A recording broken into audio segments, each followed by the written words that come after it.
स्वागत है प्यारे बच्चों आपका JCERT के DG स्कूल में। आज हम आपकी पाठ्य पुस्तक हमारी दुनिया के पाठ 14 गांव-गांव कस्बा कस्बा का अध्ययन करेंगे। इस पाठ में एक बच्ची है आप ही की तरह जो गर्मी की छुट्टी में गांव जाना चाहती है और उसे गांव बहुत पसंद है। तो आदमी जहाँ रहता है उसे तो वो पसंद होता ही है, लेकिन जहाँ वो घूमने जाता है उसे वो भी बहुत पसंद आता है।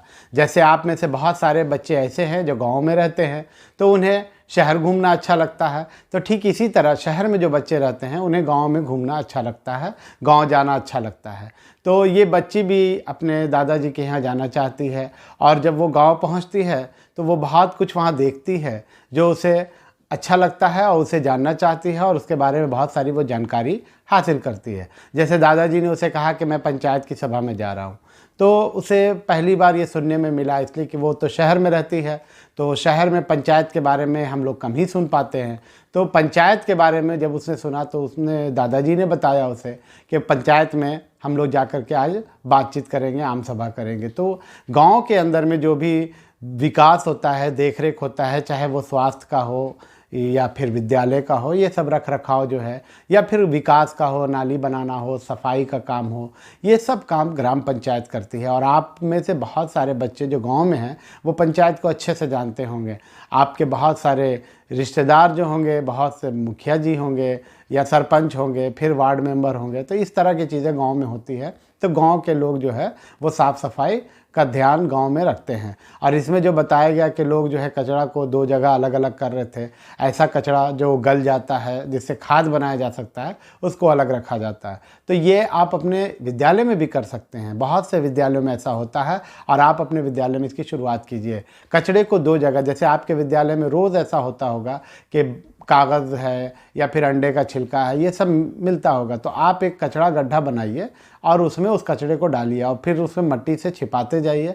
कुछ दिन बाद आप देखिएगा कि वो सारे कचरे कहीं गायब हो गए अंदर में और सब खाद में बदल गए, और फिर उनके अंदर से जो मट्टी खाद के रूप में आपको मिलेगी उसको आप फूल में डालिए। फिर आपके यहाँ देखिए फूल कितना तेज़ी से बढ़ता है। या फिर वो कचरे जो प्लास्टिक के हैं या जो ऐसे हैं जो गल नहीं सकते जल्दी, पॉलीथीन है, इन सबको अलग जगह पे गाड़िए, इनको बहुत समय लग जाएगा गलने में। और विद्यालय में पॉलीथीन के उपयोग को आप लोग रोकिए, इसलिए कि सफाई बहुत ज़रूरी है। आइए पाठ में और उस बच्ची ने क्या क्या देखा, क्या क्या सीखा, इसको हम लोग जानते हैं। शाम को जब वो घूमने निकलती है तो वो कीटों की दुनिया को देखती है। कीट वो है जिसे हम लोग कीड़ा भी कहते हैं, लेकिन वह कीड़े नहीं होते, उसमें बहुत सारी प्रजातियाँ होती हैं, बहुत सारे, जैसे चींटी है, दीमक है, सब कीट में आते हैं।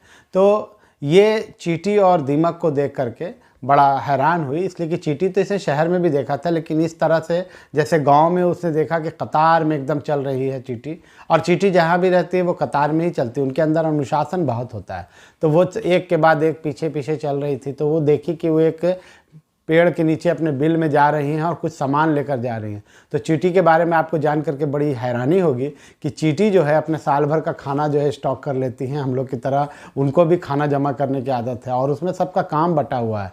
जो एक मुख्य चींटी होती है वो सबको काम बांटती है और सब अपने अपने काम में लगे रहते हैं। लेकिन एक बात जो आपको हैरान करेगी कि चींटी हमेशा एक ही रास्ते पे क्यों आना जाना करती है, तो उसकी वजह यह है कि वो अपने पीछे एक गंध छोड़ते हुए जाती हैं और दूसरी चींटी उसी गंध को सूंघते हुए आगे आगे बढ़ते रहती है, जिससे वो रास्ता नहीं भटकती हैं। और चींटी निकलती है जहाँ से उनको खाना लाना, लेके फिर वहीं वापस आ जाती है उन्हीं रास्तों पर चलते चलते। तो ये चींटी में एक ख़ास बात है। इसके बाद बात करते हैं दीमक की। दीमक भी एक साथ बहुत सारे रहते हैं, उसमें रानी दीमक है, ड्रोन है और कुछ श्रमिक दीमक है जो कि काम करते हैं।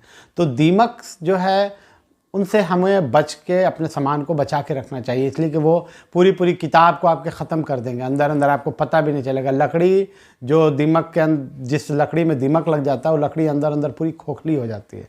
तो दीमक जो है ना, उनसे बचा के आपको रखना है, उनकी एक अलग दुनिया है। वो भी इसी तरह से धीरे धीरे खा के अच्छी मोटी मोटी लकड़ी को खोखला कर देते हैं, किताबों को ख़राब कर देते हैं। आपके विद्यालय में भी अगर दीमक होगा तो आप इसको देखते होंगे कि लाइब्रेरी में किताब रखी हुई है, और अगर पता चला कि आप बहुत दिन बाद उस किताब को निकालने गए तो उस तरफ पीछे कोना में सारा एक लाइन से ख़त्म हो गया, क्या तो उसमें दीमक लग गया था। तो इसलिए इसकी देख रेख के लिए हमें हमेशा तत्पर रहना चाहिए। इसके अलावा मधुमक्खी जो है बहुत दिलचस्प है। मधुमक्खी भी झुंड में रहती है। आप लोग मधुमक्खी को अगर नहीं देखे हैं तो गांव में जाइएगा तो आप ज़रूर देखिएगा, वो पेड़ों में छत्ता बना के रहती हैं। छत्ता बना के रहने का मतलब होता है कि सारी मधुमक्खी एक साथ रहती हैं और मधुमक्खी से हम लोगों को शहद मिलता है। तो मधुमक्खी में भी रानी मधुमक्खी होती है और सबका काम बटा होता है, नर मधुमक्खी और फिर कुछ ऐसी मधुमक्खी जो सिर्फ काम करती हैं, कोई शहद लाती हैं, कोई रस जमा करती हैं, बहुत तरह का उनका काम अपने में बटा रहता है। तो इस तरह से कीटों की भी अपनी एक दुनिया है जो वो रहते हैं और अपना काम बांट के करते हैं। आप हर जगह एक देख रहे होंगे कि एक ग्रुप है, समूह है और उसके बाद उसमें काम है, सबका अपना अपना काम बटा हुआ। तो जैसे हम लोग इंसानों में भी होता है कि हम में से कुछ पढ़ाने जाते हैं, कुछ पढ़ने आते हैं, कुछ पढ़ाई की देख रेख करते हैं, कोई आपके इस विद्यालय में खाना बनाती हैं। तो सबका काम बटा हुआ है। स्कूल सुबह खुला, आप बच्चों ने प्रार्थना की, उसके बाद घंटी लगी, क्लास लगा, सबका काम बटा हुआ है। सफाई कर्मी का काम बटा हुआ है, स्वास्थ्य में डॉक्टर्स का, नर्स का काम बटा हुआ है। तो इसी तरह से कीटों के अंदर में भी बहुत सारे काम होते हैं जो लोग आपस में बांट के करते हैं। चलिए पाठ में आगे अब उसके अनुभव को देखते हैं। पाठ में आगे वो ग्राम पंचायत के काम में, जैसे हमने आपको शुरू में बताया कि पंचायत जो काम करती है, देख रेख करती है, उसके बारे में उन बच्ची को अनुभव हुआ। और फिर विद्यालय जाके उसने सब कुछ अपने शिक्षक को बताया कि मैं यहाँ घूमी, ये देखा। उसने देखा कि किस तरह से कीटों की भी दुनिया है, चींटी क्यों कतार में चलती है। उसने बताया कि सब चींटी कतार में चलती है, गंध छोड़ती है। और फिर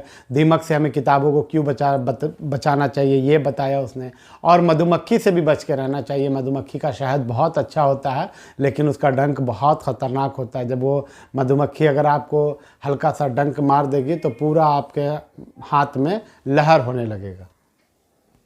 तो आज के पाठ में आपने देखा कि गांव में किस तरह की ज़िंदगी है और जो गांव में होता है वही काम शहर में भी होता है, लेकिन शहर में ये काम नगर निगम और नगर पालिका करती है।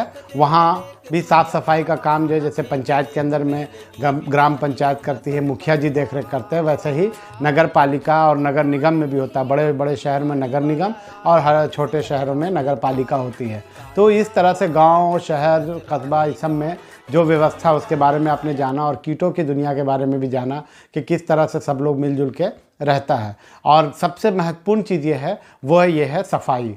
स्वच्छता के बारे में इस पाठ में आपको जो जानकारी मिली आप उसको अपने विद्यालय में ज़रूर अपनाइएगा। कचरा गड्ढा बनाइएगा और कचरों को 2 जगह अलग अलग रखिएगा। इससे आपको खाद भी मिलेगी और कचरा का निपटान भी हो जाएगा।